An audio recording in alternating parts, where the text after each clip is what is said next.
I'm on the factory floor of the Howardson Group here in Derby, and I'm with a very important person because I'm with Megan Oliver, who today it was announced to the press that you're the new managing director of the company. So congratulations. Thank you very much. And we should never ask this question, but I'm going to anyway. How does it feel? It feels very exciting. It's been a childhood dream of mine to come and work for the family business, and I spent 10 years in my own career in finance, and 6 years ago I joined this business, and my father and I have been doing a handover for 2 or 3 years now, and it just feels amazing that I'm able to take the business into the future for generations to come. The foundations that have been laid for you are immense, and you've got a lot to build upon. I know you've already started. Yeah. You were saying, you were joking at the press conference earlier, the last 6 years, the 6 years you've been here, have been on an upward curve. They have, yeah. We've grown from, I think, 7.5 million when I started, and we're anticipating to finish this year on £20 million turnover, which is incredible growth. I think most manufacturers would envy the position we've been in. Given that we've been doing it in a recessionary times, difficult times. Absolutely.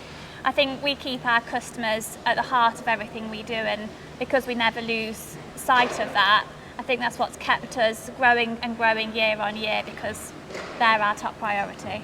I remember first coming here, it must have been not long after I started with this industry, probably in the last century, which will sound very, very old. But there wasn't very many people working for the company now. Now you've got over 100.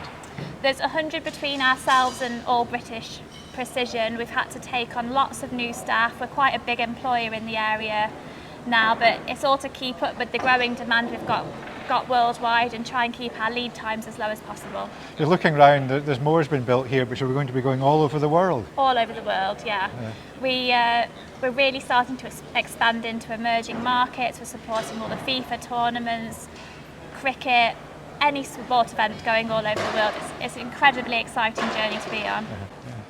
It's lovely to see manufacturing going on in the UK. It's not, there's not many places you can go to and see things being built. So it's lovely to do that. We're so passionate about sourcing the majority of our products where we can within a 50-mile radius. I think 70% of our products are sourced very, very locally. British manufacturing is our absolute passion, and the quality associated with British engineering really stands in good stead. Because you're unusual in that you've got the precision engineering, so every component as much as possible is built here on site at Kirk Langley. Here, yeah, it's absolutely the investment we've made into our plant and machinery to enable us to build such high quality products is just amazing, and All British has grown significantly since it started 10 years ago. And I mean, you've seen the CNC machines today. They're just state of the art, and they don't come cheap either. They don't. And through times like Brexit and COVID, having this machine shop on site's really got us through those harder periods, because we've been able to pivot and solve problems that maybe external suppliers haven't been able to meet our needs with. And did I hear this morning that you're becoming accredited for aircraft building? So All British Precision, the machine shop, is looking to get their aircraft ISO certificate, which is a big change for them. It means they're going to be able to expand into new markets and continue the investment that we've been doing. It is phenomenal, and I think one of the things you've got is the site here has limitations size-wise, but you've managed to maximise what you've got here. We have. We're continuing to look all the time at technologies that can help us make more of less space. So 2 years ago we invested in our vertical storage units, the Randex, which meant we could take all our racking down and put over 3,000 different parts away on 200 shelves, taking up a very, very small space in the factory. And we need to continue to think outside of the box. We don't need to work harder, we need to work smarter. Because there's nowhere you can expand outside of where you are at the moment. Unless we bought another site. Watch this space. Watch this space. Now, one of the key developmental periods of the Howardson Group was when you acquired Sysis 12 years ago, I believe it was. 12 years ago, yeah. And from that you were a small company. Dennis was a small company at that point, but it was one of the key elements of the success subsequently. Absolutely. Sysis enabled us to expand our offering to our customers worldwide. They already had a big customer base across the globe, so taking them on, they were a complementary product to Dennis. And so strategically, it's really enabled to go from I think at that point a £4 million business with Sysis to the £20 million business we're going to today. And then, having got the taste for acquisition, a couple of years ago, 2 more companies arrived in the portfolio, and we're just moving across now to Hunter Grinders and Lloyd's, the Paladin Mowers, and all that Lloyd produce. Yes. Yes, so in the end of December 2022, we acquired the Lloyd's gang mowers and Paladin and the Hunter Grinders that you see here today, and we've spent the last 18 months working in our R&D team, busy re-engineering all of these machines, sourcing the parts and getting these ready for going into production. So what you see here is our new look of Hunter Grinder, which we've spent many, many months working on, and these should be ready to go into production come this summer. And because, again, you've got all precision, you're making sure that all the parts that go into there are tip-top. Exactly. Everything in here has been sourced in the UK, if not on site, and it's made with the very, very best parts that money can buy. The success of the company to date doesn't include anything that Hunter Grinders is going to bring to the party. So how excited are you about the scale and the scope of the company once Hunter Grinders are on track or on stream? I think there's just so much opportunity out there. Again, this is another complementary brand to our other products.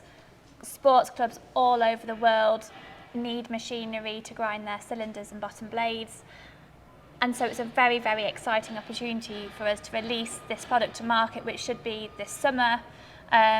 We've already got a lot of interest from all over the world. People have actually already placed orders, and they're happy to wait until we've really finalised our design and development on it.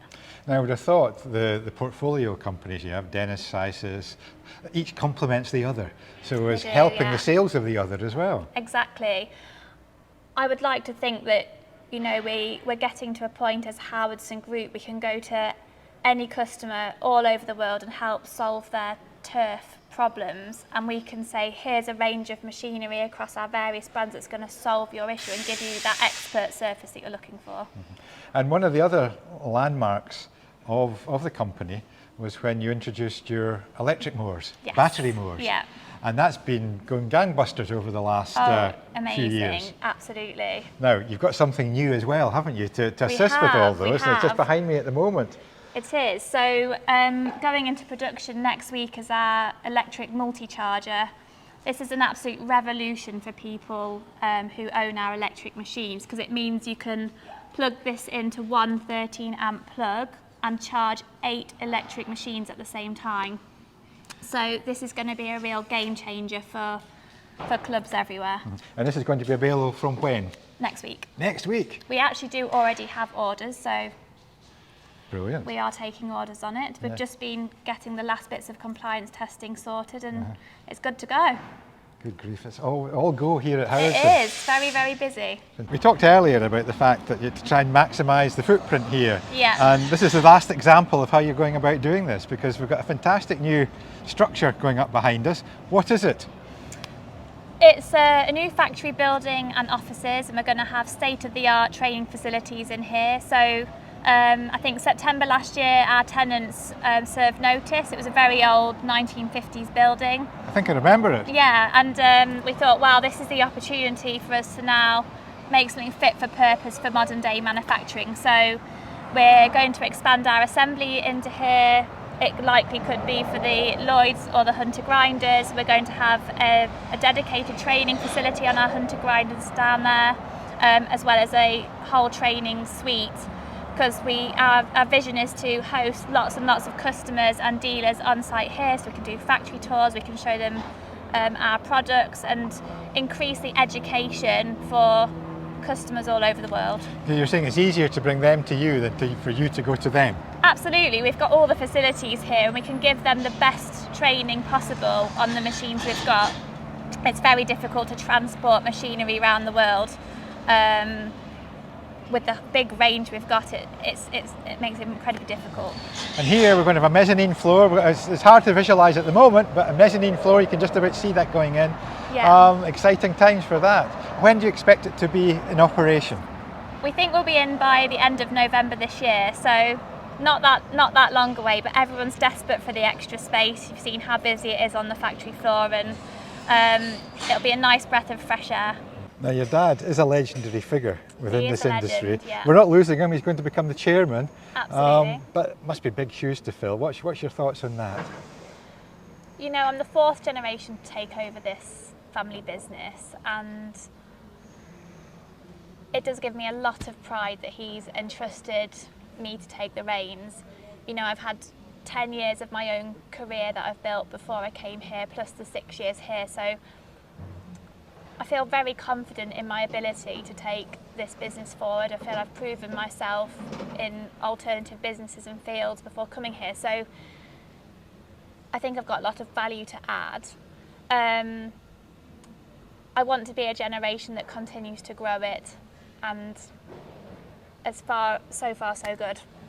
Well, you remember being here as a young child, Yeah. playing in the desks and all. Yeah. Your dream was always to come and work for the It company. was, yeah.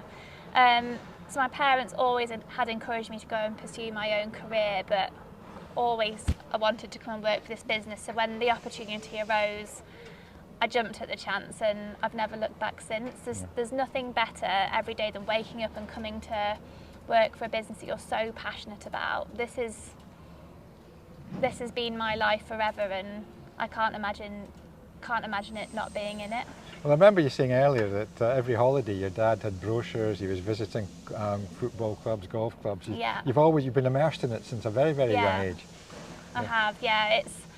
There's no memories where business wasn't part of home life, and for me, that's never been a problem. I know people say, you know, you live to work, you work to live, not live to work, and for me the lines are blurred, and I absolutely love every day here. I really, really enjoy it.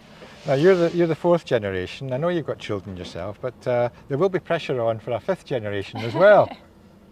Well, I just want my children to do whatever passion they want to pursue, and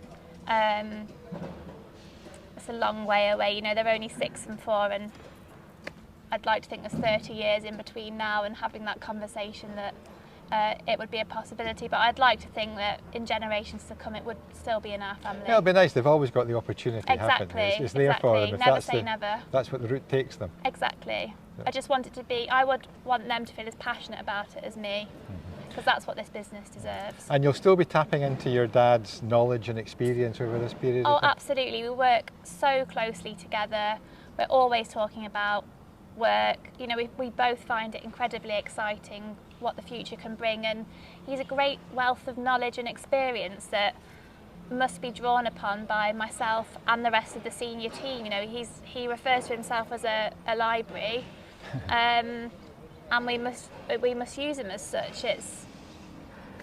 You know, he's done an absolutely fantastic job with the business. He's a great businessman. He's well known in the industry. I've got so much to learn from him. Now, I was thinking overnight, I've come up with a really cheesy line and gone from Howard's Way to Oliver's Army. I like that. We'll change the business name, Oliver's Army. Well, Megan, good luck with everything. Thank you very much. I know it's such a small industry. We'll see an awful lot of you over the next few years. So good luck with everything, and I'm sure you don't need luck, but have it anyway. Great. Thank you so much. Okay, you're very welcome.